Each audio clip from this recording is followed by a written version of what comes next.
Let me ask you about some information that came out this week. When Hillary Clinton became Secretary of State, she said she would let the State Department know if a major donation was made to the Clinton Foundation. It turns out $1 million was given to the Clinton Foundation by the government of Qatar.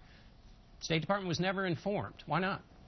John, my understanding of the MOU that Hillary struck as Secretary of State with the State Department about the Clinton Foundation is the Clinton Foundation would alert State Department if anyone gave a donation that was materially different than what they had been giving before Hillary Clinton was Secretary of State. The government of Qatar had been a donor to the foundation, which, as you know, does great work around the world before she became Secretary of State.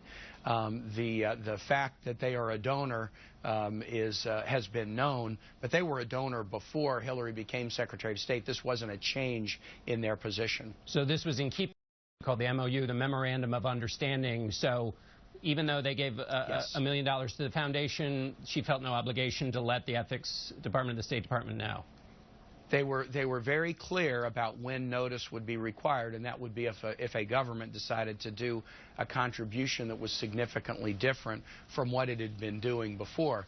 The government of Qatar had been giving to the foundation. As you know, the foundation does great work around the world in the distribution of AIDS drugs here in the United States, the distribution of drugs to battle opioid addiction. So if donors were already contributing prior to her time as Secretary of State, there was a clear understanding that there was not additional notice required.